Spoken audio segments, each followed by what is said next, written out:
Hello. In this video, I would like to share something that I feel is very, very important when it comes to success or failure in syntropic agriculture as an endeavour, particularly if you're going into scale or if you're going into a commercial type of system, if you need this for your livelihood. There's a lot of ways you can go about syntropic agriculture. It's all dependent on how you roll it out as to how much it's going to cost you, how much it's going to give you back over time, how much through that time at different points in time, what it's going to give you back, and ultimately when it'll pay for itself, ultimately if you will succeed or fail, because it's very, very easy to be drawn into syntropic agriculture and overextend and burn out your resources sooner than later. And I find that this is a very important video for me to share, because there's a lot of different ways you can go about syntropy.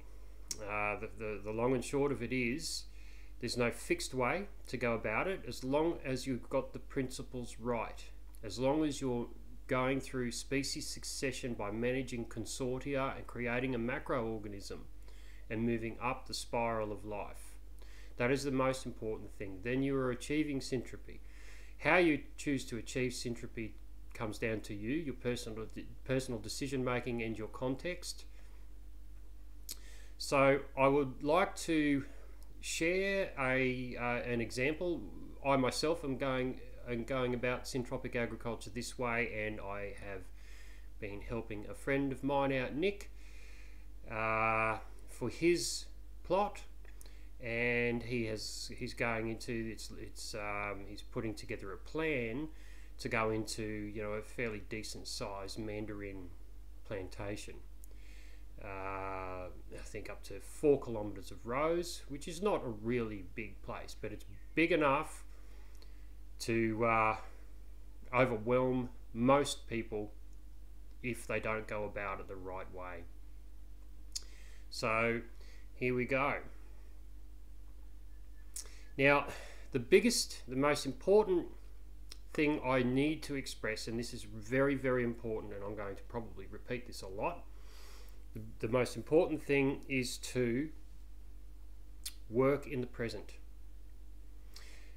Syntropic agriculture is very, very succession based, and so we're looking towards the future all of the time.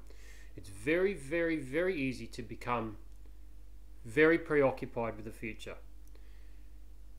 What trees am I going to plant? What trees will there be? What fruit trees? How do I manage the fruit trees? How do I plant the fruit trees? What tree seeds do I plant? What trees? What stratification? All of this stuff, particularly things like stratification, which come strongly into play in the future part of syntropy, where the system's more complex, and you're going into early secondary and mid-secondary succession, where you start to get a canopy. Stratification is quite important then. Now, again, the present. What have you got now? How is now?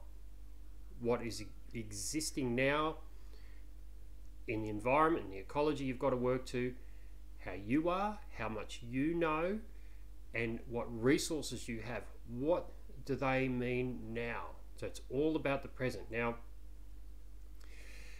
too many times, of course, we're looking into the future, and there's a lot of anxiety, a lot of anticipation about the future, and it takes us away from the present.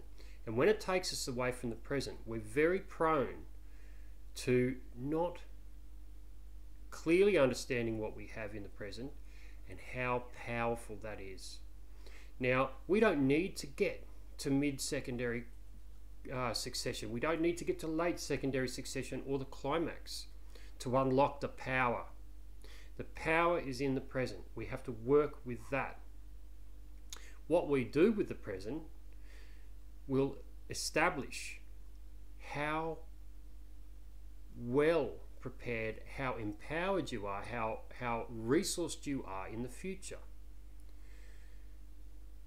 What you have in the present, the knowledge you have in the present, and the resources you have in the present your present context, is what you are going to have to work with. So my point is, stay in the present, look in the present. You may not even need a tree in the present. Why? Because generally we're working in the placenta, the first level of succession. We can be intervening in an existing forest or retrofitting an existing orchard. Let's leave that one aside for now. So when we're working in the present, in the placenta, it's very, very important that we appreciate what exists there and then. It's extremely powerful. We tend to overlook it. We tend to overlook the power of what is going on there and then. The photosynthesis, the placenta species, the grasses, your placenta crops. So if you can't afford, or you don't have the resources to put trees right throughout the whole place there and then, don't worry about it. You're not wrong. It's not incorrect to not do it. What is correct is that you work in that successional phase, and you work towards the next successional phase. You move through succession. Excuse me. We work through succession. So if you're working in the placenta, it doesn't matter how. As long as you're following the principles of syntropy and it's leading you towards the next level of succession, life is increasing, you are right. It's correct. So let's just say we've got a commercial farm. Let's just say we're going to use Nick's project as an example, and mine is unfolding exactly the same way. I've got 8 kilometers of rows, which is around about 6,000 eucalyptus trees. I can't even afford 6,000 eucalyptus trees. Nick's looking at probably about 3,000 of them. Whether he can afford them or not, I'm not sure. It doesn't really matter, but what's going to happen is it's going to take him a hell of a lot of time to plant them all. He's going to have to mulch them, etc., etc. Plus he's got all of the other species that he has to put in. Does he need to do it now? No, he doesn't need to do it now. If he works towards increasing life in the placenta that pushes succession up, and he moves into placenta 2, he moves into early secondary succession, he's doing the right thing. He may not have trees as quickly as somebody with a small plot. He might not have trees as quickly as he would like. That's okay. Because we're working with reality. And so we need to do it in an economical way. But we also need to do it in a way where it gives back at the same time. If it's not giving back, and we're investing and investing and investing, trying to move up the spiral as quick as we can, starting to plant trees madly, and it's not giving back, it may be taking more energy than what it's giving back, and you're probably in entropy. It's probably going to take possibly 100 years to work off that embodied energy with photosynthesis. You don't know.